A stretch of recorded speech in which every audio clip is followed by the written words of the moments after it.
Okay, good morning, everybody. Good morning, everyone. Okay, let's try this again. Good morning, everyone. Good morning. All right, good morning. Thank you, Councillor Grimes.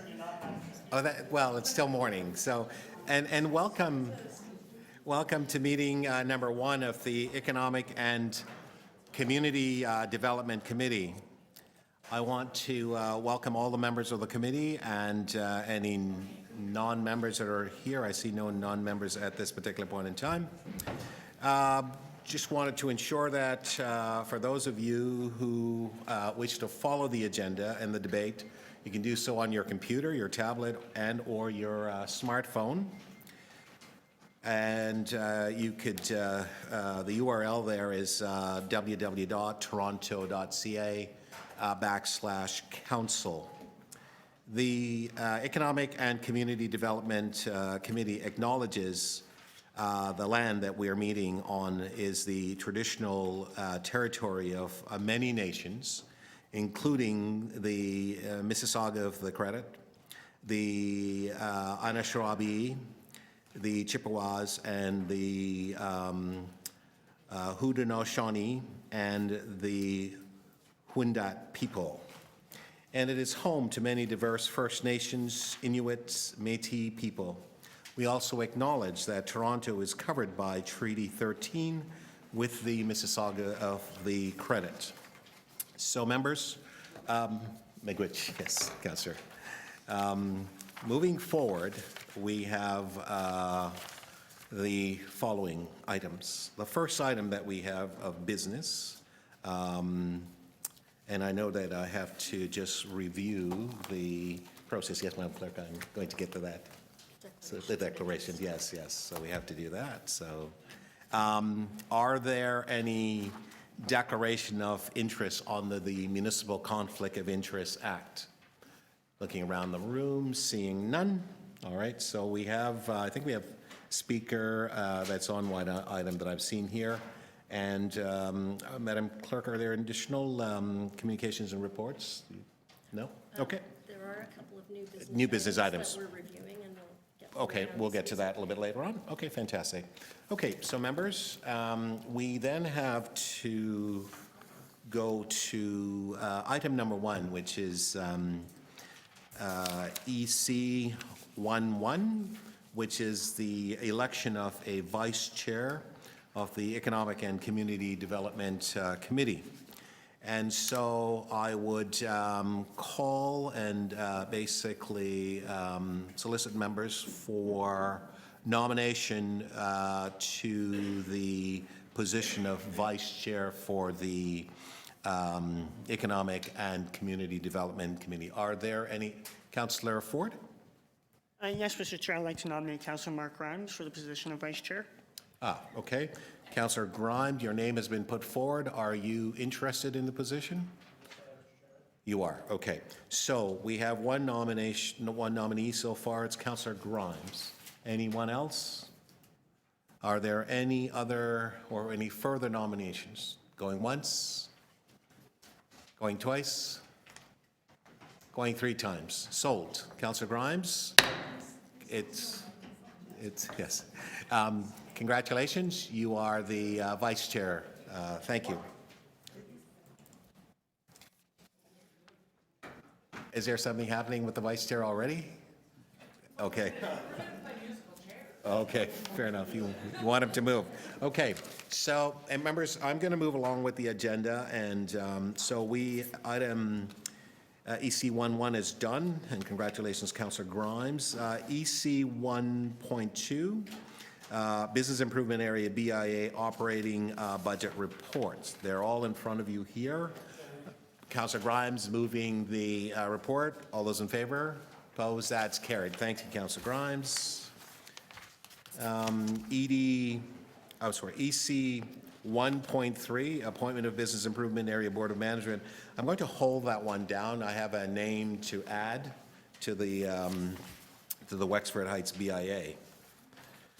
All right, moving along, EC 1.4. That's the Mount Pleasant and the Danforth Business Improvement Area name change. Okay, Councillor Cressy is moving that. All those in favor?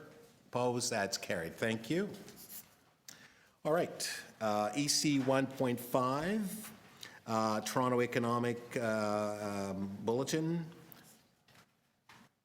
Councillor Ford, you're moving it? Okay. All those in favor? No, okay. All those in favor, opposed? That's carried. Thank you. All right, so ED 1.6, we have a speaker, so I'm going to hold that item down.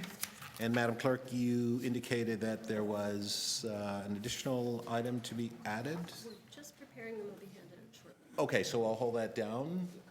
We'll get to it. Okay. Mr. Chair, I can just to put you in the picture, because they were handed to us very last minute. I was in a meeting and somebody meant to give them to me earlier in the morning and couldn't get to me. But they both relate to item number 6, so if you review them while the deputy, I can probably suggest a disposition for them that doesn't subvert 6, doesn't cause costs or anything like that. But you'll know when you have a look at them, yeah. Sorry, that's the item that the clerk has, Councillor? Yeah, they're 2 last-minute pieces of correspondence that have report request recommendations in them. Okay, this is one. Yeah. Okay, so I'm just having a quick look. The clerk is now distributing item which is, okay, requirement for motion to be added to the agenda. It looks like a communication from Councillor Wong Tam. Okay. Is there another item, Madam Clerk?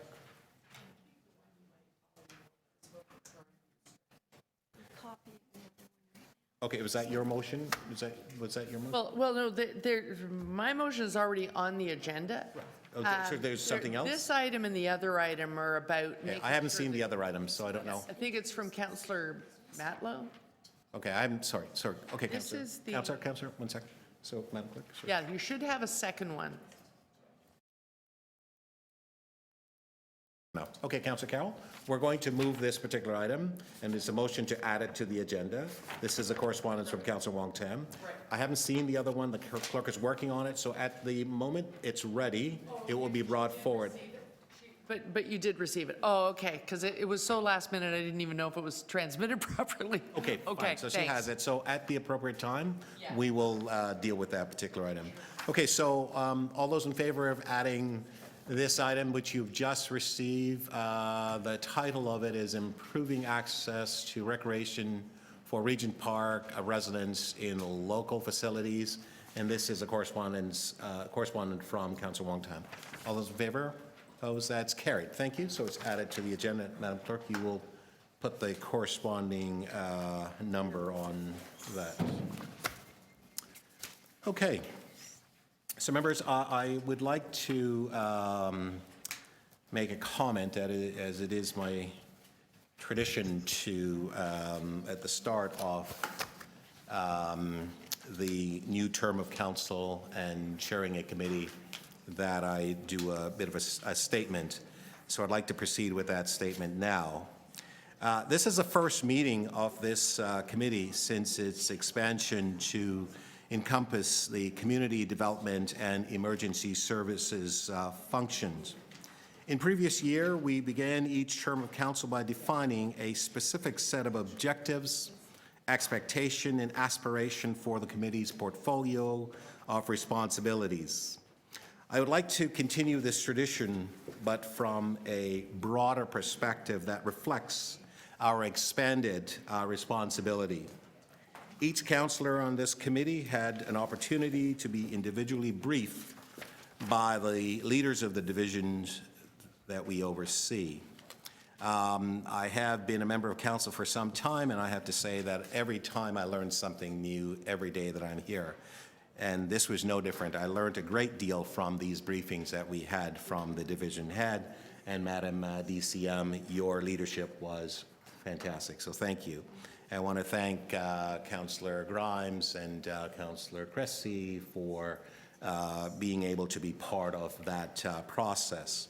For example, I learned that across the board, our cluster has strong leadership with a focus on organizational skills, or excellence, actually.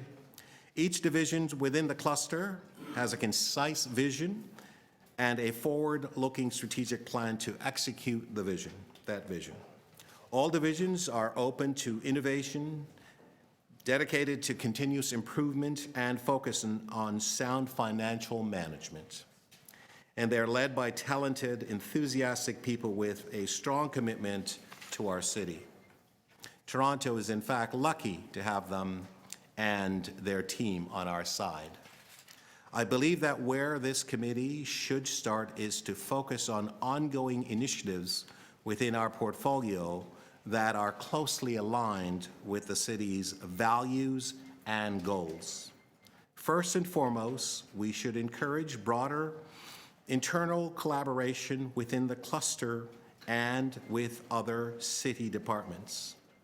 Collaboration promote innovation and improve efficiency in the use of our resources. We have already made great stride in this area. For example, Toronto Fire and Paramedic Services are exploring opportunities to share facilities where their service models overlap and space is available. Our shelter and housing people are working with affordable housing and several other city divisions and agencies to develop a comprehensive, multifaceted housing plan. This initiative takes a holistic approach to one of the city's most important and most difficult challenges. We can expect to see the result of their work in the coming months. I believe that now is also the time to revisit the city's youth and senior strategies. We should look forward for ways to advance these strategies through a broader, more integrated, collaborative service model. Throughout the cluster, widespread collaboration is already taking place. This committee should encourage and assist this effort. Intergovernmental collaboration is also critical. The province of Ontario, the federal government provide financial support for many Toronto services. The province, for example, provides significant funding for the paramedic services, tests, housing, long-term care, and children's services. At the staff level, channels of collaboration between the province and city are well established. As a committee, we can help by actively working to keep political channels open and strong. We must champion ways to provide divisions with sustainable financial and other resources to support and enhance service levels. This includes ensuring that our provincial and federal government partners live up to their financial obligations to the people of Toronto. We should also encourage and support broader, more proactive external partnership with the private sectors.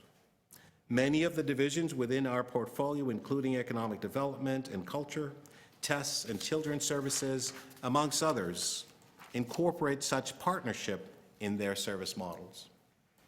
This committee can play a significant role by bringing to the table new private sectors and nonprofit partners to support Toronto's community building initiatives.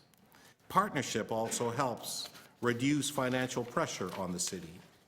Equally important are our own efforts to incorporate best practices approach and emphasize efficiency to this maximum level. Let's be clear. For the most part, Toronto's city government is already very efficient. But through innovation and the adoption of best practices and constantly looking for better ways to deliver our service, we in fact can get better. Our committee should seek out great ideas and bring them to the table. This world is full of great ideas, and the best of them might help our city to remain among the world's top city. Finally, Toronto does not do a great job, Madam DCM, in singing our praises. We have great stories to tell, and I believe that we can do a much, much better job in telling the stories. And in fact, spending some time with you and the divisional leaders and so on gave us a greater understanding and appreciation for the great work that's being done by the talented men and women within the varying departments and so on. And I think that we really need to be telling our story so that not only our residents understand this, but that we, in fact, internally understand what we're actually doing as well. So it's really important for us to tell our story to the world and to ensure that we tell ourselves a story. So I'm proposing that we develop a new dynamic way, a multifaceted communication plan for not just this committee, but it's something that we have to do for the City of Toronto as well. There is clearly a need to target and continuously broadcast our success stories and challenges to the public and other stakeholders to gain the respect and confidence of the public and to get people on side as we improve our city governance. We have to let them know that Toronto is serious about operational excellence. I believe that this committee should take the lead on this initiative, and I trust that the committee members will support it. The Economic and Community Development Committee has a very complex, dynamic, and is a very complex and dynamic portfolio, from housing, emergency services, to child care, economic development. We oversee some of the city's most vital divisions for health, safety, and prosperity for the City of Toronto. To succeed as members of this committee, we must commit ourselves fully to our responsibility. I would like to ask my fellow members of this committee to become activists, to become advocates, and bring forward your ideas and support the activities of the division in our portfolio. Promote these activities in your ward and across the city. Listen and help spread the word. Ask people for their ideas and pass them on along to this committee or to our staff. Overseeing economic and community development is a big job, and I know it's one that we have obviously the talent and the ability to do very well. The challenges are great, and it will take hard work to overcome them, but I'm very confident with the collaboration and discipline, passion, and commitment that we, in fact, can do it. So, members, we have lots of work to do. There is so much to do, as we know. So let's get on with the business of working to address the needs of the residents of Toronto. Thank you. Thank you, sir. All right.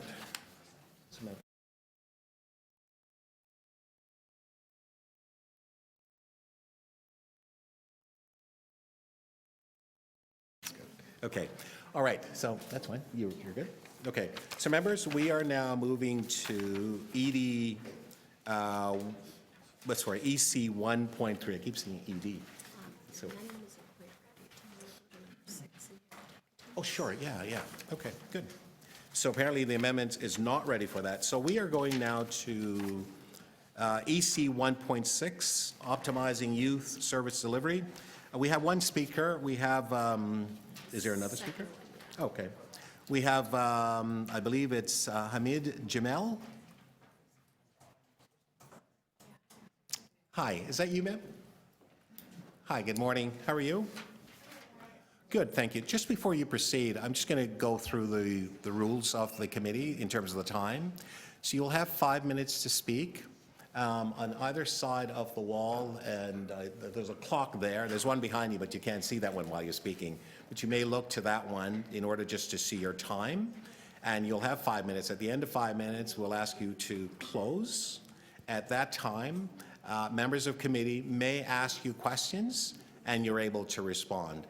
Unfortunately, you're not able to ask any questions of the members of committee, but they're able to ask you. Okay, was that good for you? Are you now ready, ma'am? Yes, I am. Okay, please, you may start. Your time has started. Thank you.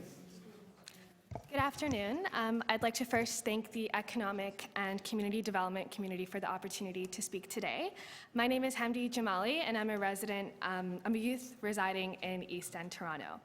I'm here today to speak on the motion before you today to optimizing youth service delivery in Toronto and why this is an important step towards meeting the needs of Toronto's youth and creating pathways for success.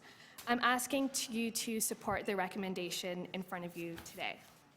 While efforts have been made over the years to better coordinate youth services, there still exists a lack of collaboration in the allocation of youth services and programming. As a young person myself, I hear it from my peers all the time, both at school and through my involvement in the Toronto Youth Cabinet. I hear about the lack of employment support for youth, with 1 in 5 young people in our city experiencing youth employment and unable to find employment. I also see the high rates of youth homelessness and inadequate housing, and newcomer youth who face challenges finding services to support their integration in our city. In our discussions that we have about inaccessibility and unaffordability in our city, we must consider the roots of the issues in our provincial government pulling their money out and downloading more responsibility onto our city. If our ultimate goal is really to build a system that reflects the needs and experiences of youth across communities in Toronto, we must ask ourselves, what can we do better when delivering these services to youth? We, the youth, need our city divisions to work together and stop working in silos. I've seen it myself personally, and there are some examples of when city divisions do come together and do great work together when they do collaborate. An example I can think of is the annual Toronto Youth Week that happens every year and brought together thousands of youth in Toronto, including myself. Youth Week, for some of you who may not know, was organized by the Parks and Forest Recreation and the Social Development Finance and Administration Unit in collaboration with Toronto Youth Cabinet. With at least 10 different divisions in our city, though, that deliver services year-round to our youth, our city truly needs to step up our coordination efforts between divisions. The lack of coordination and strategic vision is not just missed opportunities to improve the quality of these services, but there are missed opportunities to increasing youth input around decisions that are made that affect them every day.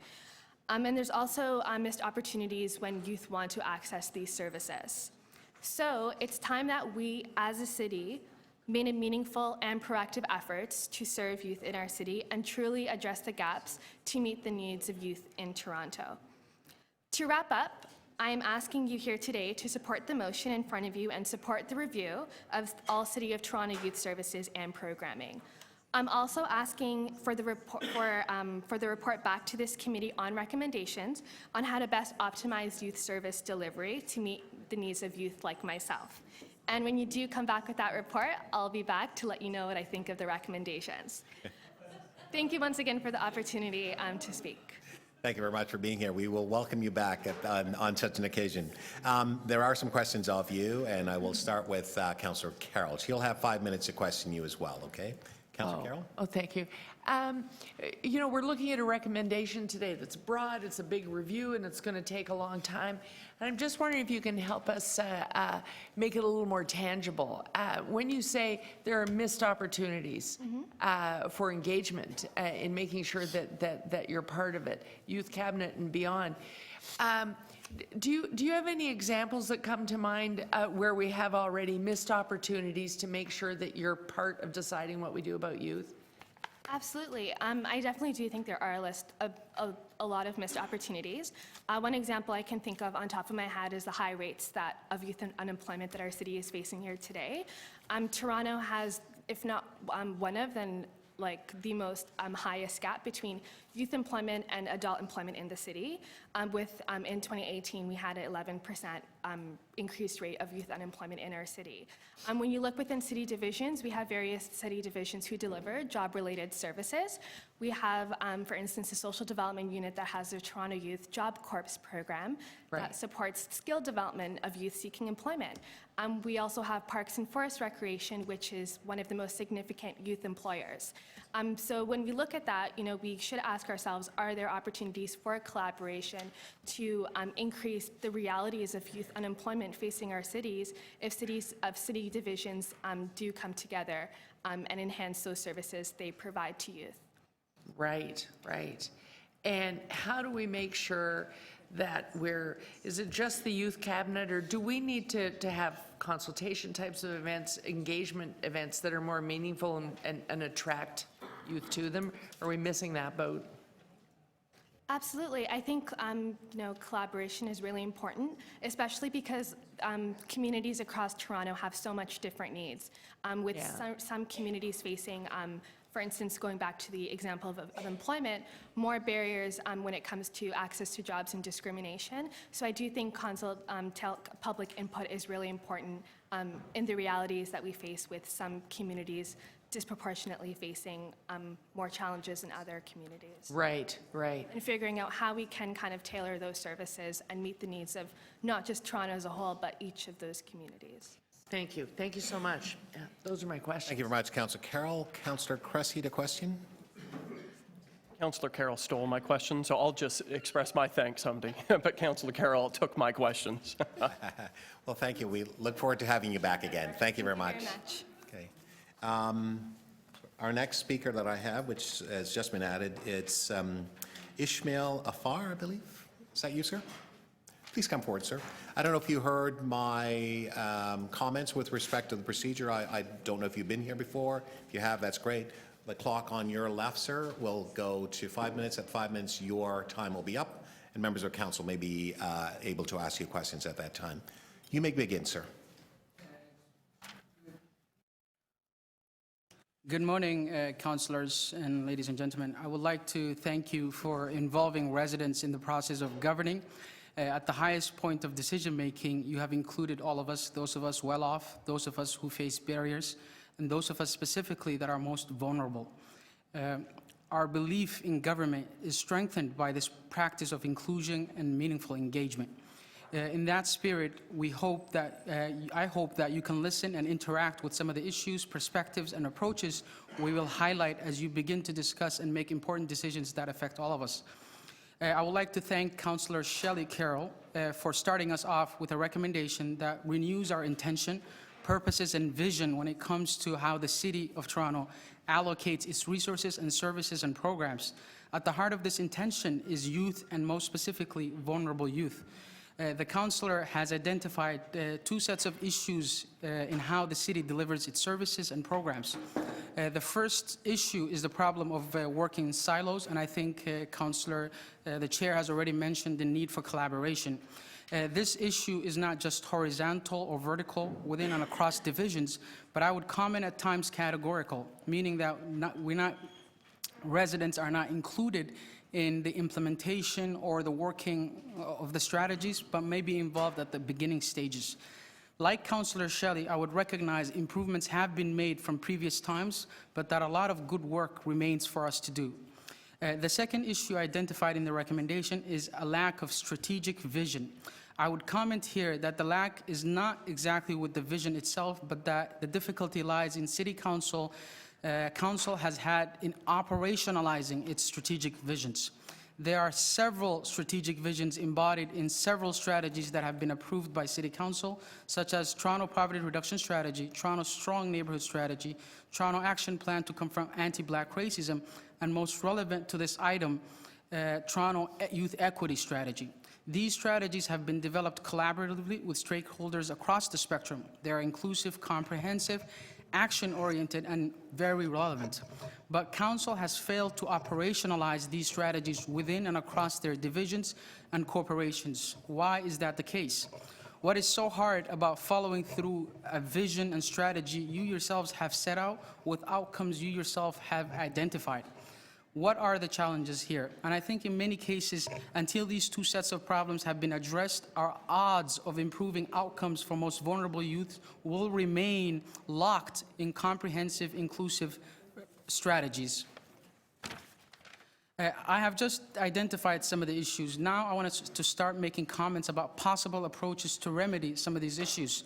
What approaches can we take to tackle these two problems of working in silos and not being able to operationalize our strategies?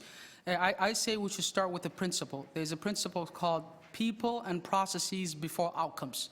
In many cases, the people side, it has to be inclusive, it has to be collaborative, and I think we can all agree on that approach. We also have to facilitate processes that lead to action and processes that are really relevant. And that's why I would really recommend and support the motion before you, in this case, supporting a review done internally within the city portfolio across all of its services and programs, but I would add in to include in youth, equity-seeking youth, minority groups, people who are working within neighborhoods along this review, so that when you do this review across your portfolio, you consult, engage, and also deal with people who use these spaces. Since we're looking for equity results, so we should also seek equity, people who use these services, so that they can help inform in that review as well.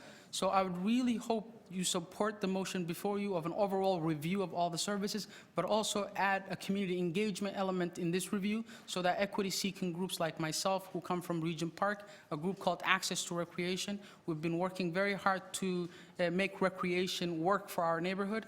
And so I would really hope that you include a collaborative element in this review. Thank you. Thank you very much, sir. The question's off you, sir, from Councillor Carroll. Yes. Sorry, Councillor Carroll, my apologies. I just wasn't aware, I didn't look at the visiting councillors. There are two visiting councillors that are here.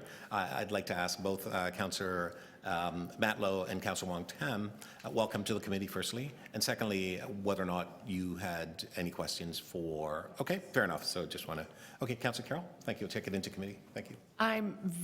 I'm really pleased to hear you talking about the engagement piece. It's part of the reason some of my colleagues have said, why did you impose such a long deadline? And it's precisely because I want what you've just outlined to happen. But I'm wondering if you could speak to what you mean, the difference between engagement, consultation, and collaboration. We have a long history of developing strategies. We have so many strategies. I always say what we need in the budget is a strategy. And we consult at the beginning, what do you want us to do? And then we're done. And then we go away and write the strategy. Collaboration means something different, I think. And you started to describe it. I wonder if you want to expand a little. Thank you for asking that. I think I've only began my community work about a year and a half, and in many cases, it's city programs that have really informed my programming. For instance, in the TSN 2020 program, the goal is to activate people, activate resources, and activate policies that help neighborhoods. And I was part of the Local Champions program, and it's here where I learned the idea of what type of collaborations do we look for. So there's a spectrum of collaboration where you merely inform, consult, involve, and empower, right? So in one case, is the more you, the lowest end of the spectrum is to merely inform people and then call that collaboration. But the other much more engagement is to actually involve, right? Yes. And that also means to consult them, but the next step is to collaborate, where partnerships, where people come in not only at the beginning stage, but you walk through the whole process. And the most important element is to empower, and usually that means to actually leave some of the decision-making to the residents itself. And I think that's a very revolutionary endpoint, but I think the most feasible spectrum is to collaborate. And I think in many ways I was quite pleased to hear the chair speak about the need to collaborate at a horizontal level and vertical level, but also to include other stakeholders like governments and communities. So collaboration is where our solutions lie, and it shouldn't end when we just develop a strategy, but it should also continue along when we implement strategies, so that the strategies are alive. Thank you so much. Mr. Chair, I'm just going to veer from questioning to commenting just briefly. Ishmael said he's been doing community work. Councillor Carroll, with great respect, you'll have an opportunity to speak. At speak, you can then comment. Well, I'm not going to speak So for a long I don't time. want you to I was just going vary. to say a nice thing at the end of a deputation, Yeah, so but I'll Councillor Carroll, save it. yes, Thank you, save Ishmael, it. very much. Thank I'll you. just leave it at thank you, and I'll comment later on how I cannot believe that you've only been doing community work for a Yes, year. thank you, Councillor Carroll. Thank you. Councillor Cressy, did you have a question? Did you have a question? Okay, great. Thank you very much, sir. There's no further questions. Thank you. Okay. All right, so looking this side, and so members, it's an opportunity now for you to speak to the item. Are there visiting councillors? Is there, Councillor Matlow, would you like to speak? Please go ahead, you have 5 minutes. Thank you. So back in 2013, when we first moved on the youth equity strategy, the chair was the seconder of the motion. And this was inspired by the Roots of Youth Violence report that was authored by Alvin Curling and Roy McMurtry. The reason that we brought it forward to council was that, every time a young person in this city was either the victim of a crime or ended up being the perpetrator of a crime and involved in youth violence in any way, politicians would, without exception, get up in front of a microphone and say, we've got to do something. We need a report. We need a blue ribbon study. We need a panel. We need to figure this out. But time and time again, reports were written and studies were done and strategies were developed and approved and supported.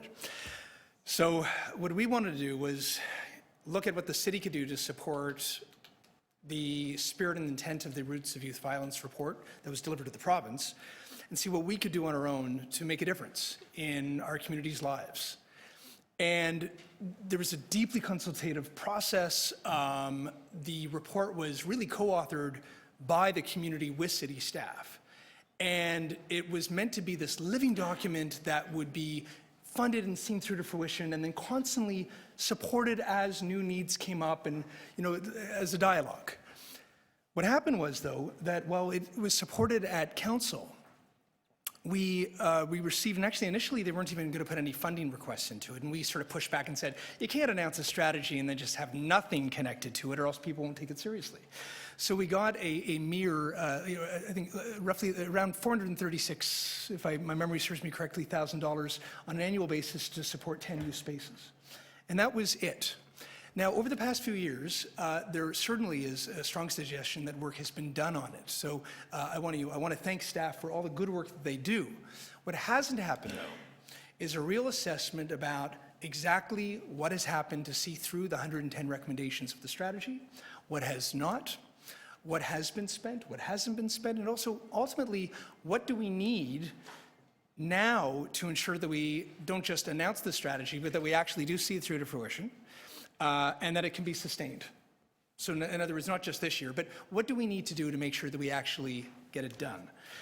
So that we don't have to just get up and announce the next time a kid is shot or does the shooting that we're going to do something about it, that we can honorably get up and say we are actively doing something about it.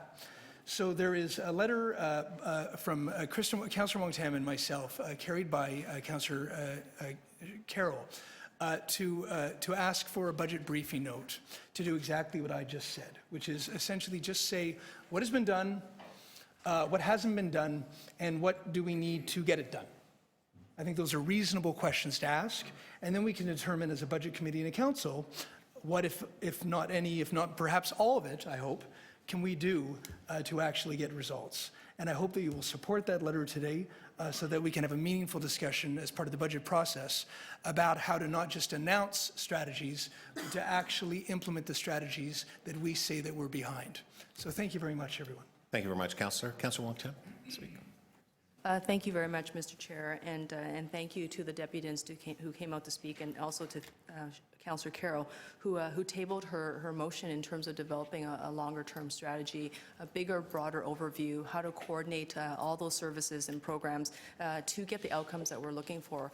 I want to highlight that Ishmael Afray from Access to Recreation from Regent Park, I think, hit the nail on the head when he talked about the need for not just collaboration, but also meaningful, deep engagement, not just at the beginning when we are trying to develop the strategy, but ongoing, so we can actually have points of tests and stress on whether or not the strategy as we designed it is going to have the meaningful outcome that we're looking for. And I would encourage that even if there is no amendment to the recommendation from Councillor Carroll, is that when staff go out to do the longer review and having the results come back in Q2 of 2020, is that there is this deep, meaningful engagement and that actually empowers communities. So we see it as real, true partnerships before the review comes back in 2020.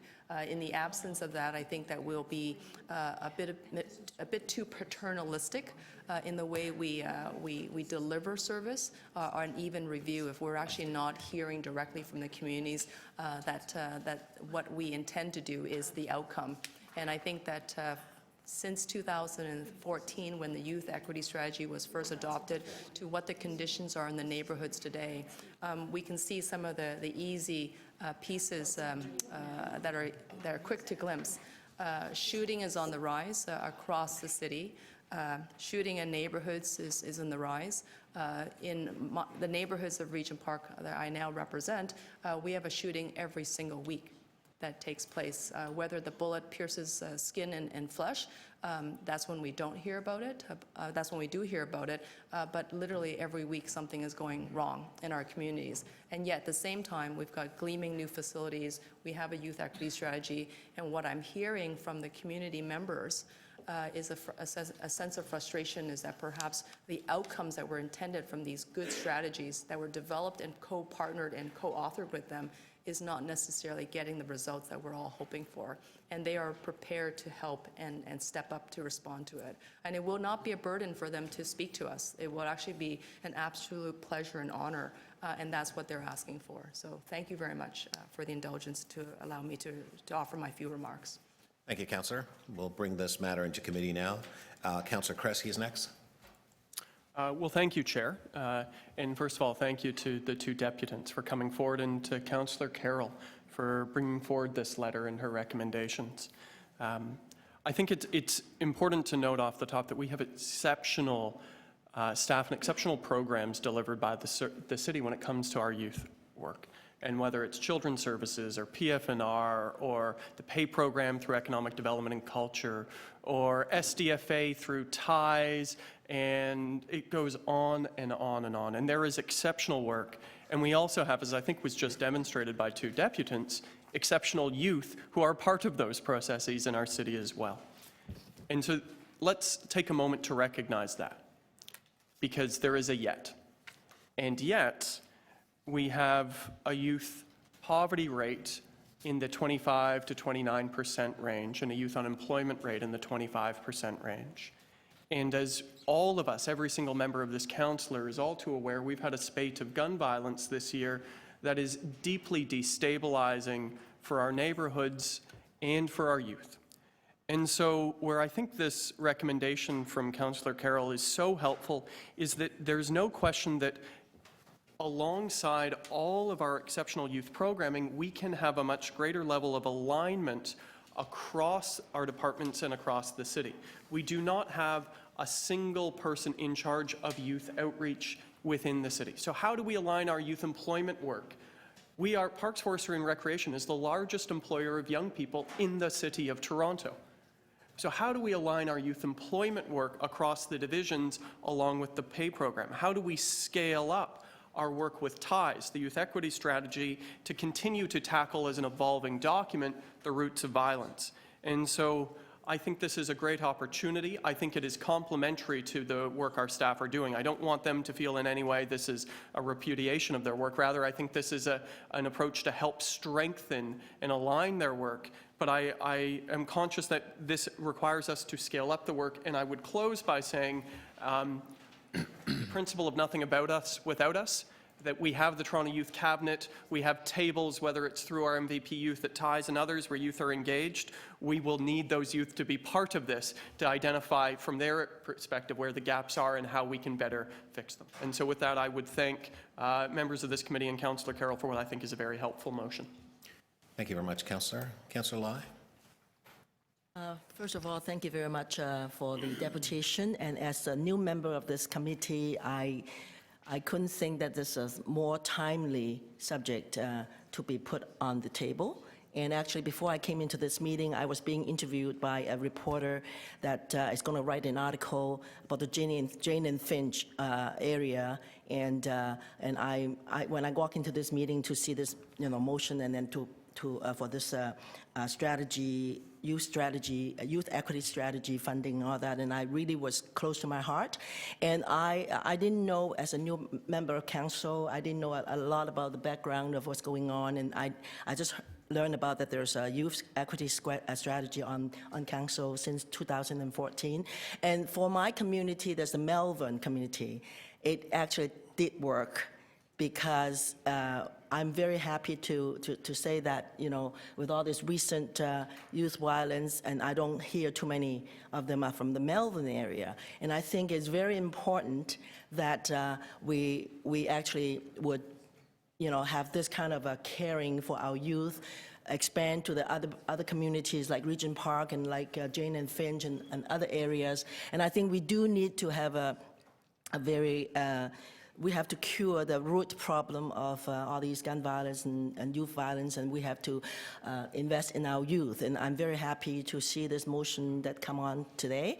And I just wanted to ask one question, whether Q2 of 2020 is a little bit too long, and whether maybe we should actually, because this is a very timely problem, and I don't know how soon that we can advance this date, but I would really support the motion. I'm really happy, and thanks Councillor Carroll for bringing this forward, and for Councillor Wong Tam and Councillor Matlow for the for doing the funding. I think our mayor is committed to solving this problem, and he's committed to doing, and I would be committed, and I think I would be able to share with you some of these initiatives that we've been doing in the Melbourne area, to help in other communities that we can actually make Toronto a better place, and then to solve this root problem. Thank you.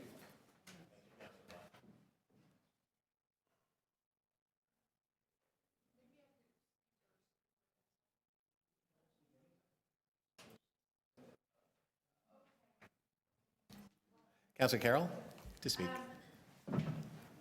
Well, okay, I'm going to speak. I actually have two perspectives from which to speak to this. One having been here a long time, but actually one having been outside for a few months and looked at it from 100,000 feet. And that's why I want to preface all of this by first of all, thanking two of my colleagues for demonstrating why my motion has a long timeline. It's really important to my view. Oh, sorry, do you want me to read the add-on? Yes, sorry. You have the original letter has been turned into an item, but the correspondence that you see Councillor Matlow and Councillor Wong Tam authored about the actual Toronto Youth Equity Strategy requests the Executive Director to prepare a briefing note to budget that really zeroes in on those and evaluates those. It's before you now. That's now been attached to this item, and it demonstrates something really important here. I've actually requested a long timeline for the broader review. Discussed this with Mayor Tory and his staff, with Mr. Brillinger, who was overseeing the development of the Toronto Youth Equity Strategy, because we do need two things. I'm not in any way trying to stop the ongoing work of all the recommendations inside the Toronto Youth Equity Strategy, but we too often rush things and get everybody working on things.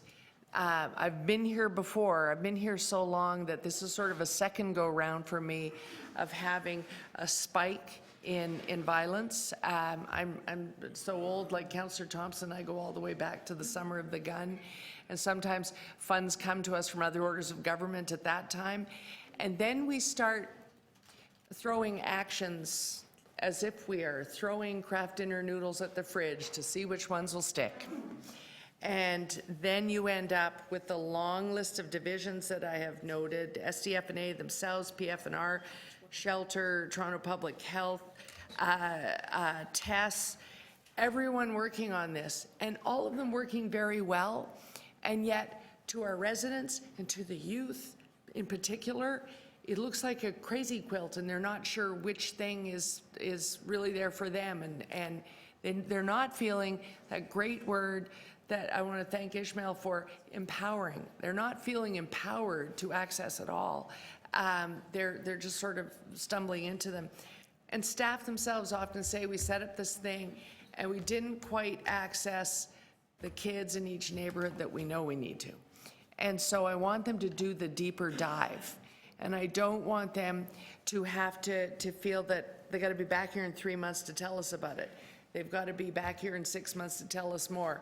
I want to give them the time to do the kind of job I know they want to do, to bring that coordination that we heard Hamdi talking about. They're aware if they're what we call, you know, expert youth. They're aware if they're sitting in youth cabinet and they're very engaged at all the things. But they sometimes from the outside see themselves, does social and community development really relate regularly enough to recreation to know that the thing they sent off to happen there is really happening and is really achieving the outcome. And I think all of these motions demonstrate the Regent Park motion, when Councillor Wong Tam discussed it with me right away, was a moment of, for me to relate to it. It's about recreation elements that were discussed in the revitalization and aren't quite operationalizing to the level of access that was promised. I have the same thing going on around food security and use of a kitchen in Parkway Forest. We're solving them, but we're solving them one at a time and one place at a time. And we have to get to the point where that overarching, it should be the very first lens people put on. Is this getting out there? Does everybody know? Is the answer yes, because this is about youth, so we got to get it done? We're not going to say no to this. We're going to figure out how to get to yes. That is sometimes lost 1 or 2 years into a strategy, and that's why I want a review that really takes a whole year to do. But in the meantime, we're going to have a conversation in budget that makes sure that we're continuing to fund the things in a timely fashion that we wanted to fund. In the meantime, if there's a problem at Regent Park right now, we've got to look at a quick report that solves that problem. Those in the meantimes are just as important as the long review, but I don't want them to be interrupted in the work of doing a proper review with have to constantly report back to us. Thank you. That's why I'm hoping that the motion is received You're at as 5 minutes, is. Councillor. Thank you. Thank you. Thank you, Mr. Thank you very Chair. much. Thank you. Anyone else to speak? Okay. I'm going to speak to this item. I have two motions. I have a motion A, and I know Councillor Carroll has just spoken to this issue, and certainly want to thank Councillor Carroll and thank the speakers for coming this morning to speak. This is how we're able to collaborate in order to get things done, and it's important to hear from the community. We won't always agree, but at the end of the day, we will figure out a path in order to get to our success, and it's really important for us to do this. Councillor Lai brought up a very good point, and I think that others had brought it up as well during the discussions around this motion, because we had actually met with staff in December, talked about this and so on. They had mentioned that they were bringing something forward. It's helpful, Councillor Carroll, and instructive with respect to your motion. It collaborates with respect to what they were actually doing. I do think, and I spoke to Mr. Berlinger just briefly, that we could actually have an interim report that does not detract away from the long-term report that you're seeking, Councillor, because that's extremely important. So that's the intent of this particular motion, to bring something back in September. Additionally, I have a motion B, and motion B basically seeks to do the following. We want to be able to help young people in terms of creating opportunities and jobs and so on. There are federal funds that are available to be able to help as part of the process with respect to the BIAs and so on. And the intent of this particular motion is to feed into that particular ecosystem where we actually get some funding. So we're not just talking, we're actually doing something. So it's action oriented and so on. So that's the purpose of that. And so these two motions are designed as part of a process, particularly motion A really allows us to be able to get something from staff, and it doesn't hurry them. They're not in a rush. They're going to basically take the time to bring the matter forward in terms of the complete process that they're going through in 2020. But in the interim, we'll actually have an interim report come to this committee. We, as members of this committee and the public, can actually comment on it, whether or not it's moving in the right direction, and their concerns will be brought forward and so on, so that we have a more action-oriented process, whereas we would simply have to wait till 2020, the full year, and then we comment on it. So we'll have an opportunity to make those comments. So these are the reasons why I'm moving these particular motion. And then again, as I said, restating that motion B seeks to do something. We have 83 BIAs in the City of Toronto. There are programs that can actually help young people. And so let's activate those across the city so that we can actually help young people and so on, as is our intent and we want to do, because we know that without resources, without a job, without money, I mean, people are killing each other, not simply because they simply want to kill each other. There are motives and there are the reasoning behind that. But a lot of it has to do with poverty, economics, social issues. And yes, I know there are other issues associated with that. But if we could actually start where someone is actually focusing on things that are really positive to them and they know that there is a future, I'm not sure why people would want to be killing themselves in order to try to gain a little bit of the crumbs that's in the community. And usually the crumbs is through illegal and criminal processes and so on. And so it's not the type of thread of opportunity developments that we want. We want to actually be more purposeful and focus, allowing these young kids to develop some skills, some traits and so on, that they can actually go on to other things, quite frankly. This is not the end job, it's an entry opportunity for many of these young people in terms of getting some resources. So those are the reasons why I'm moving these particular motions, okay? All right, are there any questions for me with respect to the motion? Okay, seeing none?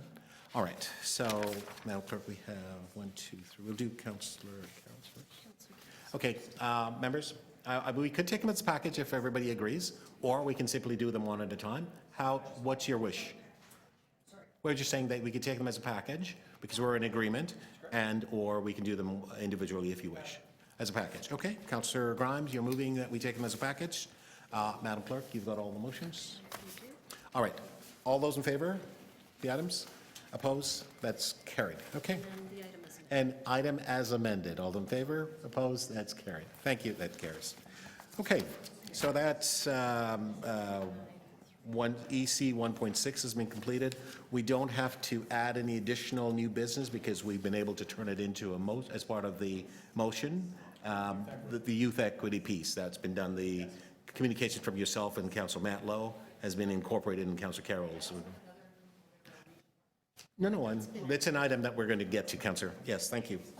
Okay, so we're going to move back, though, to EC 1.3, which is the appointment to the Business Improvement Area Board of Management. I have a motion, and it is deleting a name and adding a name. And so the motion is actually on the screen.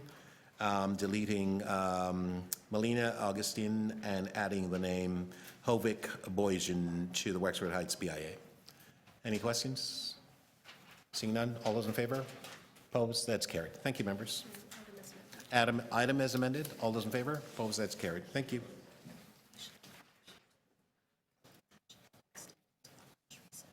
Right. Okay. Councillor Grimes, Vice Chair. It is 12:30. We essentially have one item left. And so we'd like to ask you to move. Okay, so Councillor Grimes is moving that we move to complete the agenda before we break. All those in favor? Opposed? That's carried. Thank you. Okay. So we are now going to, let me just get this one here. Okay, so now, members of committee, we are on EC 1.7. And Councillor Wong Tam, visiting councillor, this is your communications. I don't have a list of speaker on this. Is there any speaker? This gentleman? Okay. All right, sir. Your item is up. You're speaking to this particular item? Okay. Fantastic, Councillor. This is Mr. Afar? Okay. Okay, sir, we are at EC 1.7, which is the item from Councillor Wong Tam, and you're speaking to this particular item. Okay, welcome again. You have 5 minutes, sir. Please go ahead.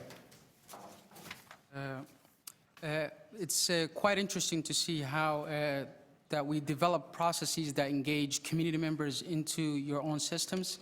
And I'm really learning a lot in terms of working with the councillor to have community members actually engage in some of the decisions that you have to make.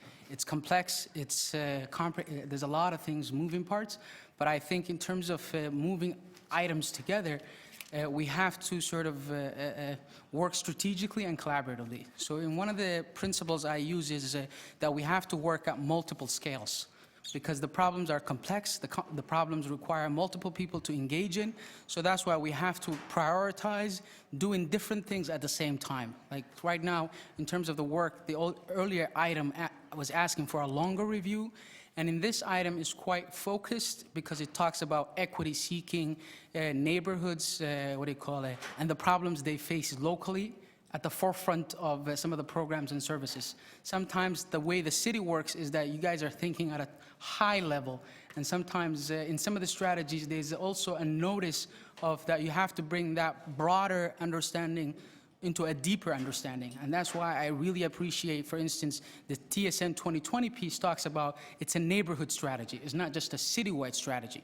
So in that strategy, it talks about how we have to take a neighborhood lens into sometimes solving some of our problems.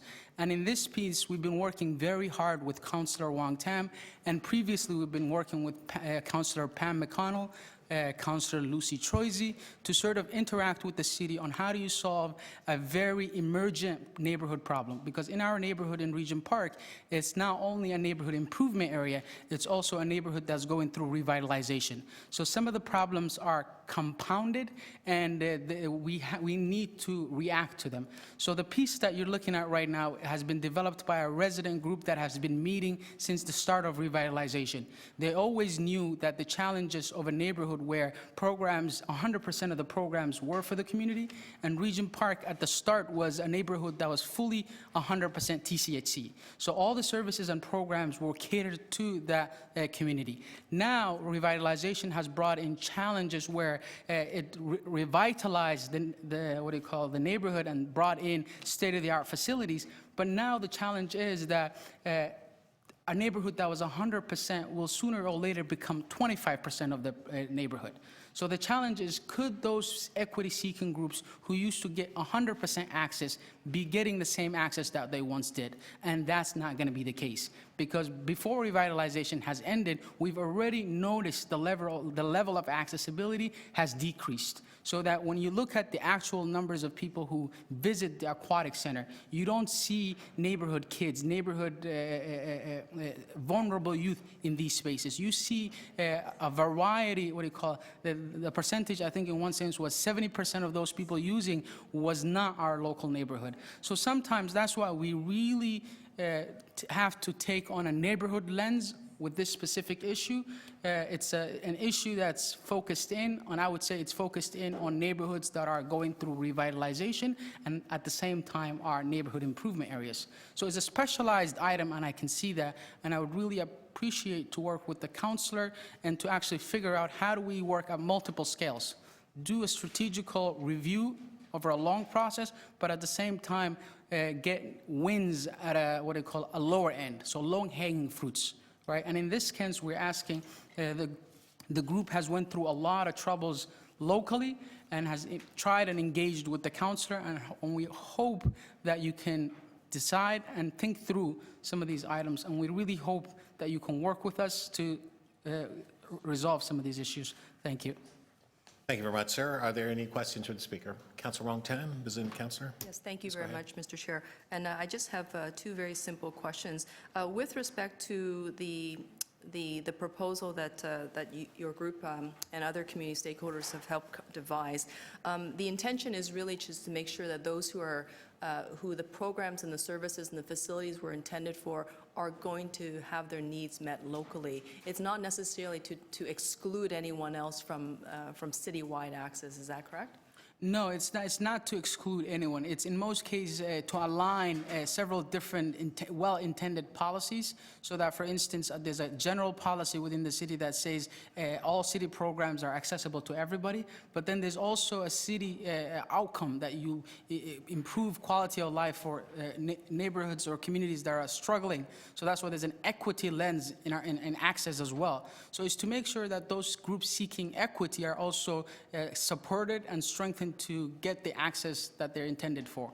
And in many, this is challenged in our neighborhood, and I think it would be challenged in neighborhood improvement areas that are going through revitalization.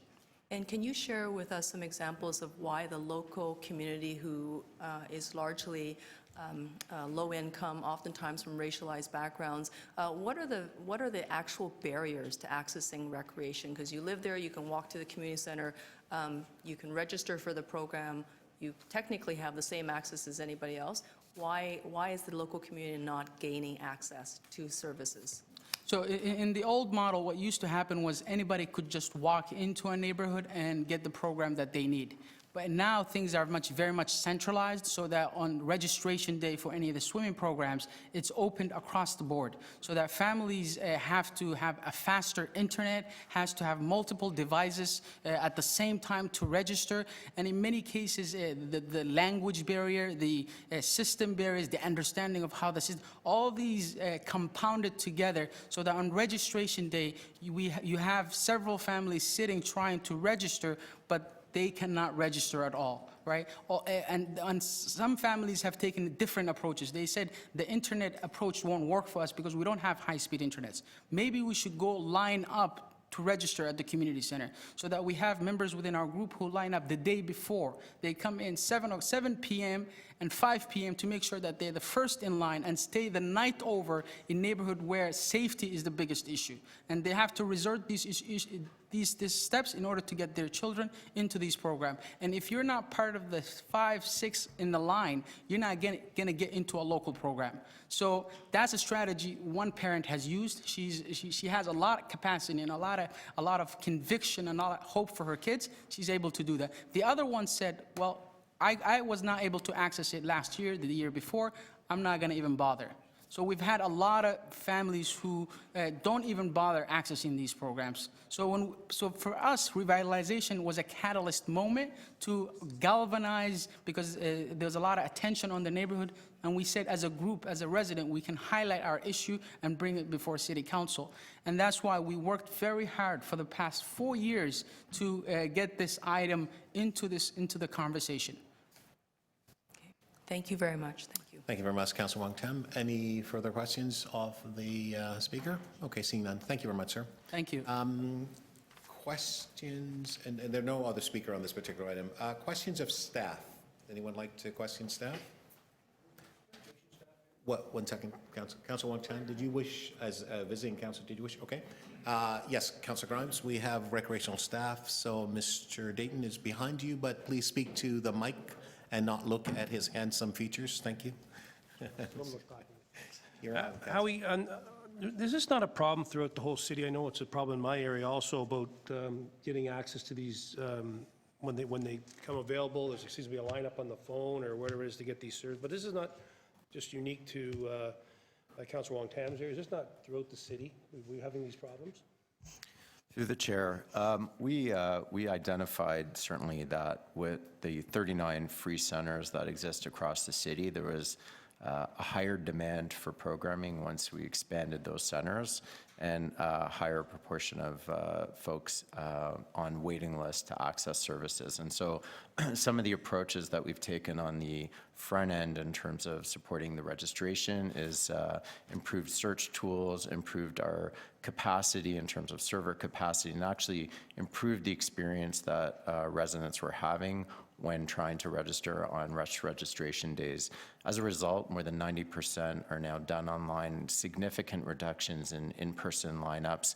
And through our pre-registration leisure counseling, we're trying to help families, particularly those with language barriers or newer to Canada, with understanding our system. So we've done some intentional things to assist, but there's still work to do, and that's why we have a multi-year growth plan, as an example, that council invested in last year, expanding 20,000 spaces.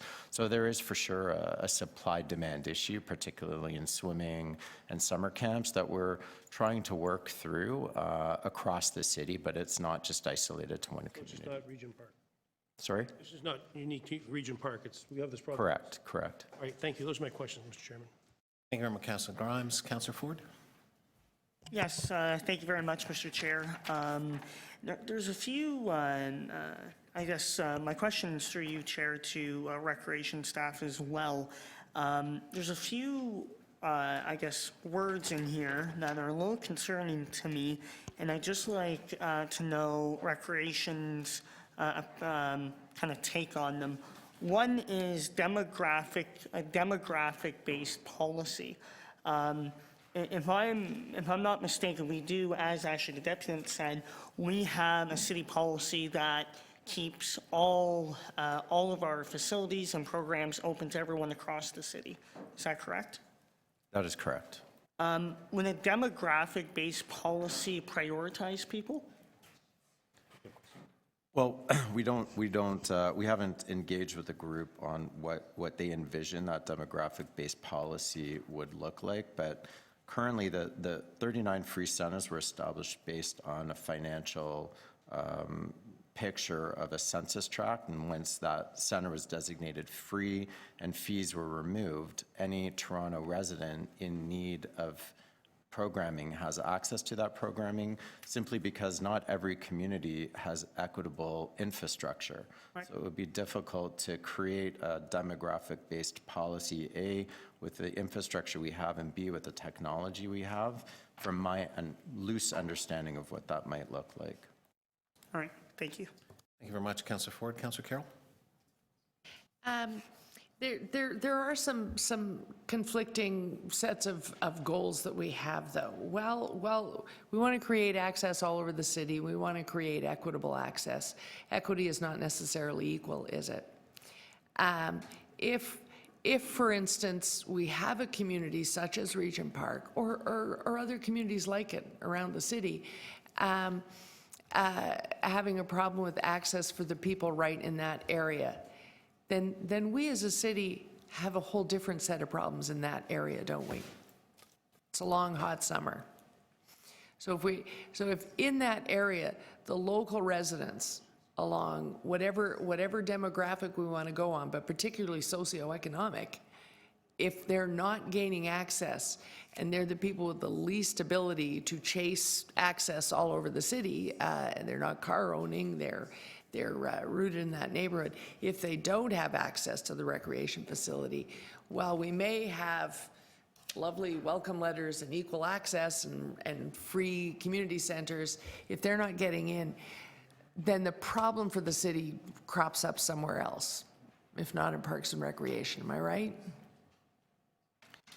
So that's a tough question to answer. I would say we have a couple of approaches. We have sort of macro approaches, which are council-approved policies in terms of how residents access financial subsidies, such as welcome policy, free programming, and the system itself sets up opportunities for both instructional programming, leisure drop-in programming, and also our staff are working hand in hand with community groups and agencies around, you know, how to address local need even within that system. And that's very much what's been happening in Regent Park, and the work that I know staff in the Regent Park community and the Downtown East have been doing to try and address some of the specific needs around youth employment, youth engagement, recreational opportunities within Regent Park, and we do that differently in different communities to respond to issues that come up, and we need to be nimble and responsive, and I think that we are, and there's work that we need to continue doing for sure. Right. And so when you say differently in different communities, we had a goal when we started Regent Park revitalization. We told the whole world about it. That at the end of the day, we were going to have a different, a broader and different mix to the community, but that we were going to continue to have a priority a strong neighborhood strategy there, and that it was absolutely essential to making that part of town, and indeed the whole downtown core, a healthier place to be. We can't let that slide because of what your internet access is. Getting access to swimming lessons for any parent is always difficult. 'Twas ever thus. We have internet now, and it's still hard because everyone does. It took 4 devices to get my grandchildren into camp this summer. And in the end, the 12-year-old was the one who went and got the access, registered the whole family. 'Twas ever thus, whether we're using technology or phoning or lineup. But we do have to somehow, rather than just zero in on a word here and a word there, we do have to take a look at, if we're not meeting what was the outcome that we all set as our goal of revitalization, if we're not meeting that for these purposes, is it a good idea to look at it at this juncture? Without prescribing a demographic-based policy, working with a local community on addressing and responding to local issues and access is absolutely work that we're doing and are fully prepared to continue doing. Thank you. Thank you. Thank you very much, Councillor Carroll. Anyone else? Question? Okay. So, Mr. Dayton, can I just, I guess, pick it up from the comments that you just made with respect to Councillor Carroll. You are working now with the community on addressing the issues that are being raised through the correspondence from Councillor Wong-Tam? Through the chair, we are working with the Access to Recreation in Regent Park group. We've had meetings with them through 2018. We are fully prepared to continue that work moving forward. And in fact, one commitment that we made is as we move the registration software replacement project forward is to engage in public consultation in areas of the city where we want to ensure that we don't design and build a technology that creates other unintended barriers. And Regent Park is absolutely one of the community groups that we would do that work with. So, as the two recommendations in the correspondence here, you've had a chance to see this, is that correct? Correct. This document, yes? The councillor's motion or the... The councillors, yes, you've had a Yes, chance to I see. have. So, could you please help me to understand how the direction here would resolve the issue for Regent Park and be consistent with respect to our city policies and or our core values as a city, keeping in mind that councillors have stated that in their areas they also have, and I will add mine as well, similar challenge. Well, I mean, we are concerned that a demographic-based policy would not be in keeping with the current council-approved policies for how residents are able to access programming in the city, whether it's fee-based or free. There's currently a method by which residents are able to access those programs when they become available. And this, from my, just my light read of it, would be contrary to that and could create some other challenges. Our second concern is we don't have the technology that would allow us to be able to isolate registration based on certain demographic profiles. And the final piece that we just need to be mindful of is the intention around free programming is that individuals don't have to self-identify any particular socioeconomic profile. Right. So then let me draw your attention to recommendation number 2.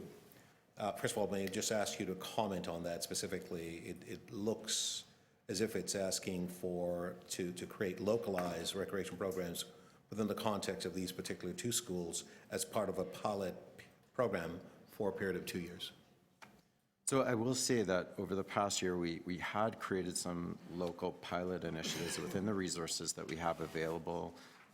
Toronto Sport Leadership Program is an example. We certified 24 youth in Regent Park, and we worked with the Regent Park Access to Recreation Group in terms of helping to identify those youth. And that is access to employment opportunities. We just held a very successful recruitment night for employment for local youth.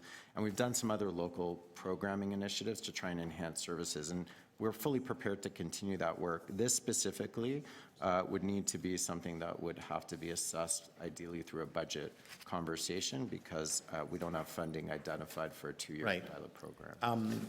I think just something that Mr. Afar stated, and do you know, for example, within the context of Regent Park, when we dealt with the issue around putting the approvals in place to demolish and build, it was my understanding that what would have happened was that there would have been integration with respect to the residents that had been moved out in order to move back in after the development.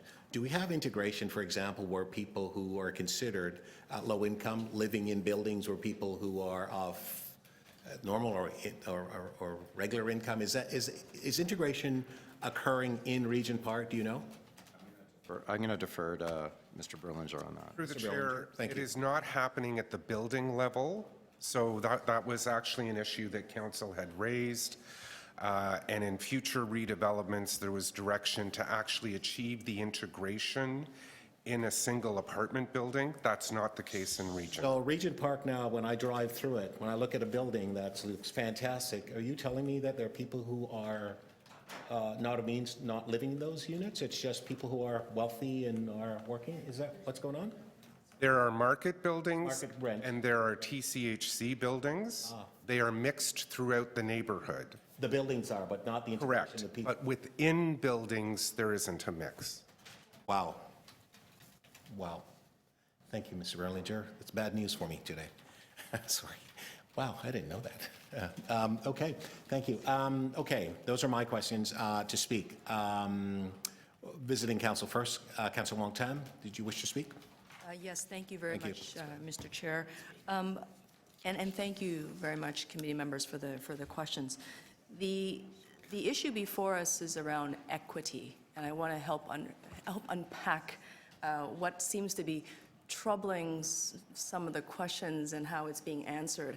Because if we don't get to equitable access, meaning those who are the least advantage, socioeconomic, perhaps living with structural racism, infrastructure deficits with respect to high-speed internet, they are not going to have access. Even if they're part of the city, they will not have access to facilities and recreation services in the city. So the reason why the reason why the letter is before you is that this community, which is one of the poorest communities in the city, and where Toronto Centre is living with 50% child poverty, the reason why these community members have been advocating through Councillor McConnell, through Councillor Troisi, and now myself, and have been meeting, I think 2 or 3 times now with Howie Dayton, to address the structural barriers that exist for this community to access the recreation facilities that are built as a part of the revitalization that was promised to them. If you move out, if you let us tear down the 69 acres in TCHC, and we're going to give you these shiny new facilities, and life is going to be better. The challenge is that the private meetings, and there's been a few of them, 2 or 3, with Howie and as well as Lucky Booth and local advocates from PFR, unfortunately, they haven't materialized into the tangible outcomes and changes that will get us the better results for the community. And as we know, Councillor McConnell is no longer here to advocate for this community that is, as she loved very dearly. I know that Councillor Troisi, her big mandate and what her expertise was recreation services, and she tried really hard, I know this, to try to get her community better access. And now they're on their 3rd councillor who's before this committee, who's actually taken their body of work, and this has actually been deeply researched. They actually brought this in numerous times and said, how do we actually bring equity and equitable access to the community? And the challenge here is that not enough has been done. And so it's not a technology issue about whether or not we have the digital infrastructure to make it done. It's not about the fact that it is because we're going to prioritize or perhaps give equitable access to a demographic group that is designed, that these services were designed to be provided to them for in terms of access. It's about making sure that we respond. We just talked about gun violence in Toronto. We just patted our backs about the work that we're going to do in the 2019 budget around funding the Toronto Youth Equity Strategy. We just talked about how it was important to make sure there was an interim report in 2019 to make sure we had a snapshot of whether or not all the coordinated youth-oriented services was going to deliver the results that we're looking for. And all of that was framed under this banner about making sure that communities were healthy, making sure that the communities were engaged, making sure the communities had access and that they were empowered. And what I think I'm seeing perhaps is that we were talking about all this extraordinary work and that ARC was going in a very good place. But if you don't support this recommendation from this local community that has actually supported all the other work that we just passed in terms of adopted motions, you're actually missing, unfortunately, we would be missing their entire point. This is probably the most important thing for Regent Park families, the low-income families, and the families that are oftentimes racialized, and let's name it, Black and brown families who are feeling structural barriers beyond belief and comprehension that probably very few of us sitting in the council chambers will fully understand. And that's why this letter, with their support and with their authorship, to be quite honest, is so critical. If you pass this, you demonstrate to them that you've heard them and that you are ready to respond. If you water it down, or if you decide to defer it, or perhaps receive it or anything else, it actually does something else. It sends a very disparate message, and it tells us that all the other motions that you passed around youth equity strategy, the development of a more comprehensive plan, they're just more words, and this community can't wait for more words. Thank you, Councillor. 5 minutes. Thank you. Thank you.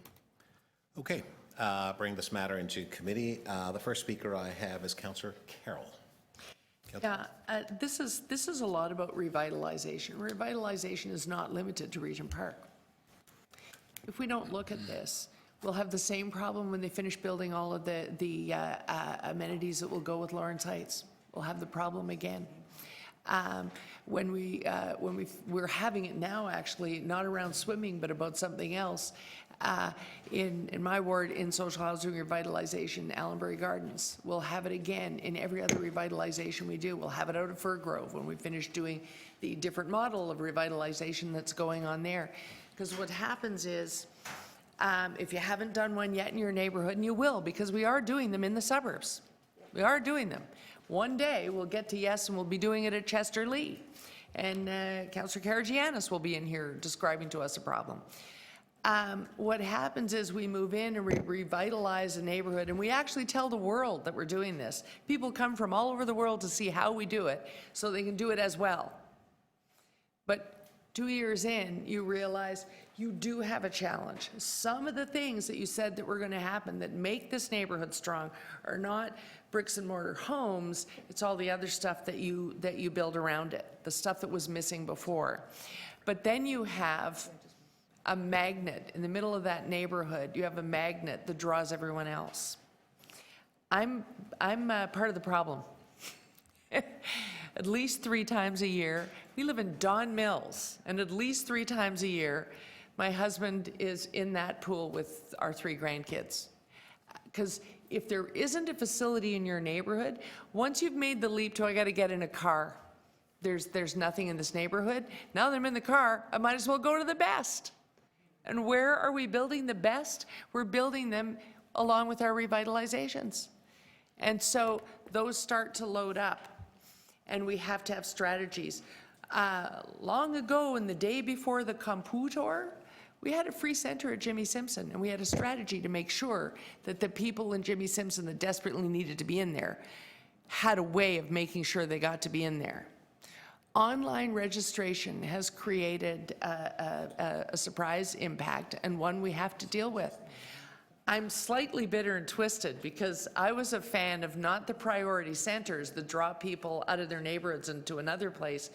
I wanted a universal free swim program all over town. There was a model for it at a similar cost. A band at a certain age, everyone's getting free. Then you can stay in your neighborhood in whatever pool there is there.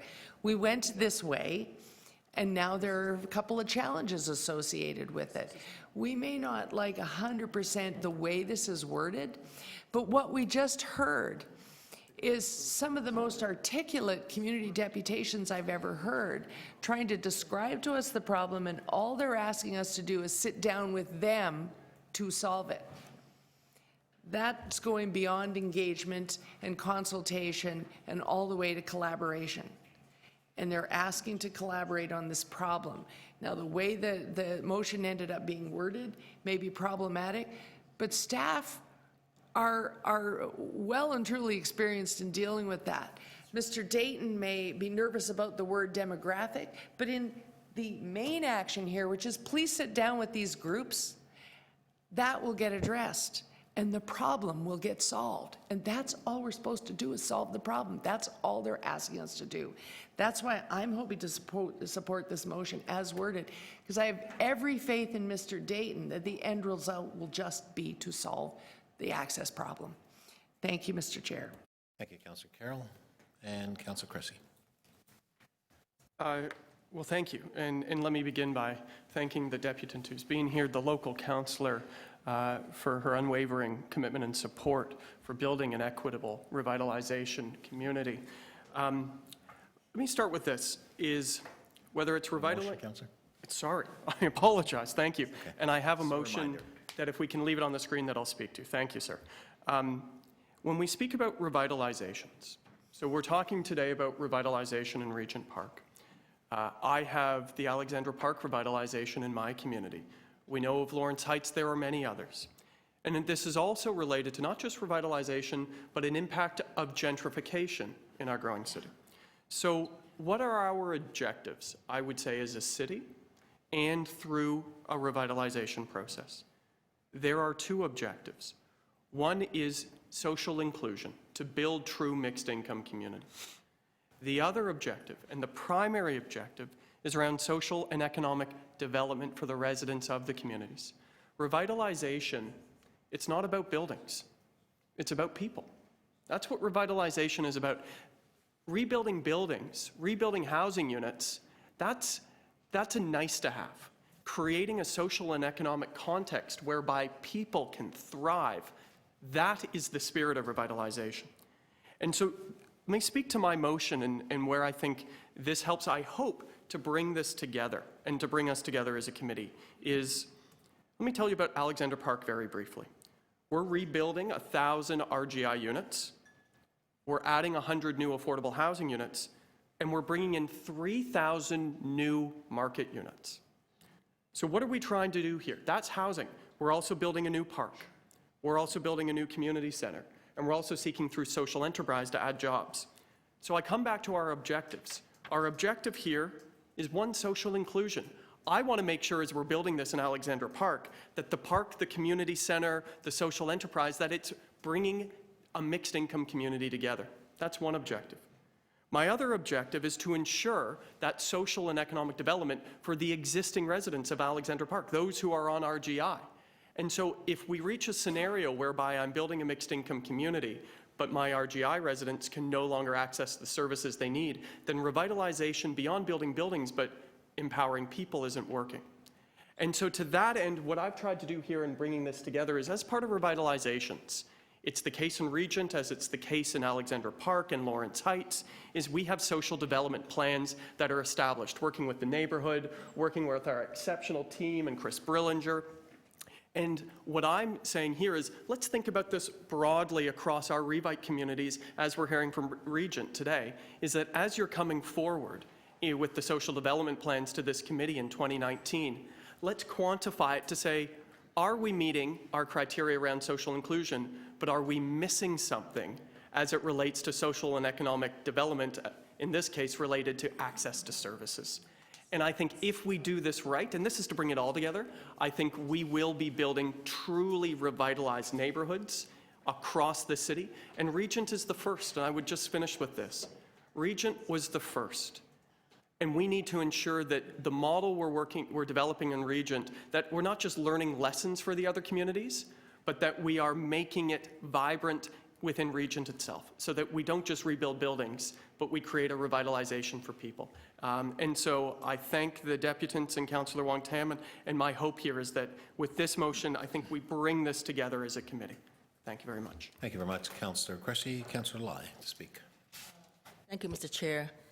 I've been hearing a lot here, and first of all, I thank Councillor Wong-Tam in bringing this to the table and to the committee, because I think that is not the only community that is having this problem, as we can alluded to while during the discussion. And I guess my problem, I mean, it is correct that it's about equity. I guess my problem is that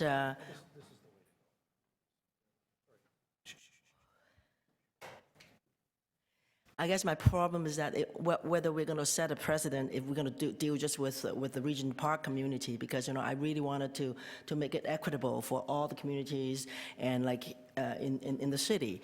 And I think we need to do something about this, because people are not getting access to services in the proper way, or, and there's no social inclusion or whatever, but I do have a little bit of a problem with understanding about the demographic-based policy, because, I don't think it's going to, the equity part of it, I think it's all about equity, equitable access and equitable. And I just wanted to think, as a rookie member here, I don't know how to wordsmith a good motion, but I think I just wanted to make my We'll point. help you. Make my point saying that, it has to be equitable, that it has to be all-inclusive in all the community in the city, rather than just for the Regent Park community. Okay, thank you.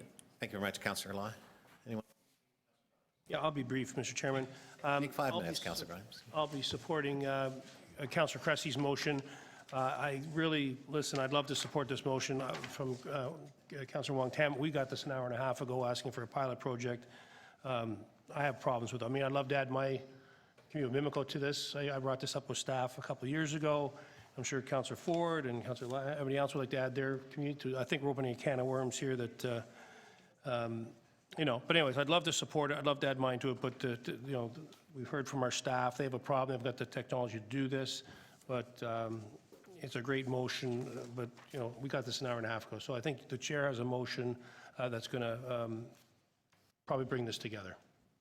Thank you very much, Councillor Grimes. Anybody else to speak? Councillor Ford? Yes, Mr. Chair, I'll be brief, but I do want to echo my colleague's statements here. The issue is not about talking about Regent Park, talking about Regent Park and not talking about North Etobicoke. I think as councillors, we need to be championing our own communities. We need to be fighting for them. And what Regent Park faces is a lot of which what North Etobicoke faces, many communities. I would say more than 5.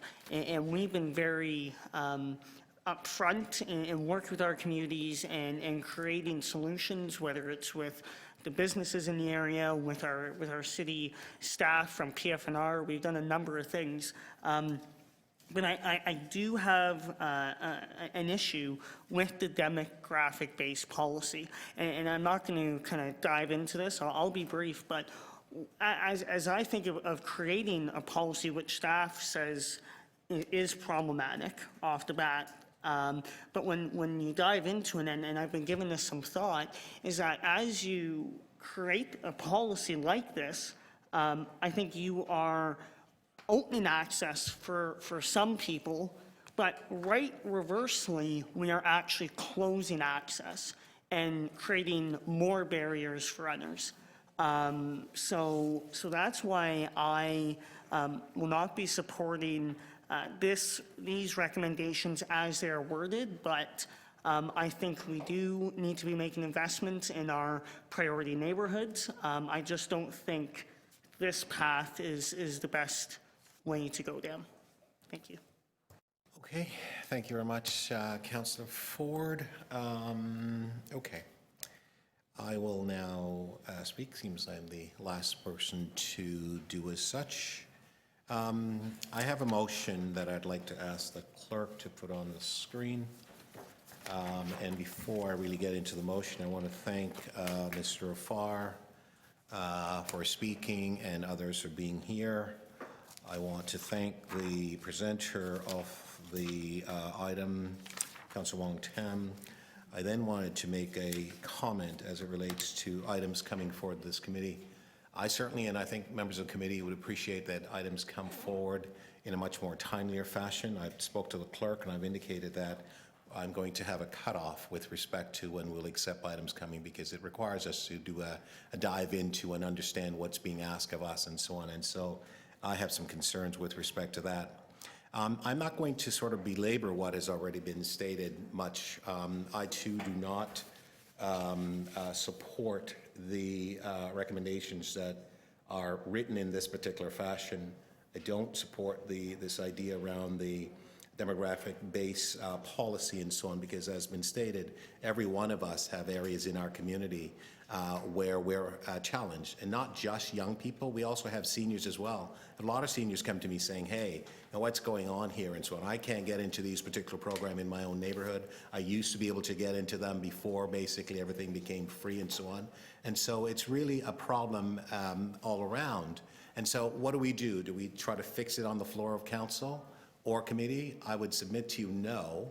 What we should do is to allow the process, which we've heard from staff, is ongoing. There's a working relationship with our staff and the community. Allow that to take place and ensure that it actually happens so that it can benefit everyone. So if we were to now just set policy on the fly, specifically for one area of the city of Toronto, we would be derelict in our duties and our responsibilities, because we know that this problem is not just simply rooted in one area of the city. If it was, then I think we would have a different conversation. Staff have assured me and have indicated to me that they have been working with the community and will continue to do so. And so I'm going to suggest that we allow them to continue that. On recommendation 2 from the councillor's communication, I'm asking that we refer that to budget process because it will require funding and so on. I think that's the way it should be directed to the budget committee so that they can decide on how to fund this. I will be supporting Councillor Cressy's motion. As he has indicated, it brings it all together. It gives us an ongoing update with respect to the process and so on. We know that Regent Park is an area that really needs the attention and a lot of investment that's been made into this area. We're hearing that it's not perfect, and we want to address that. And so part of this whole process, and by the way, Councillor McConnell was very instructive and very focused in terms of her approach in terms of Regent Park, and certainly, God rest her soul.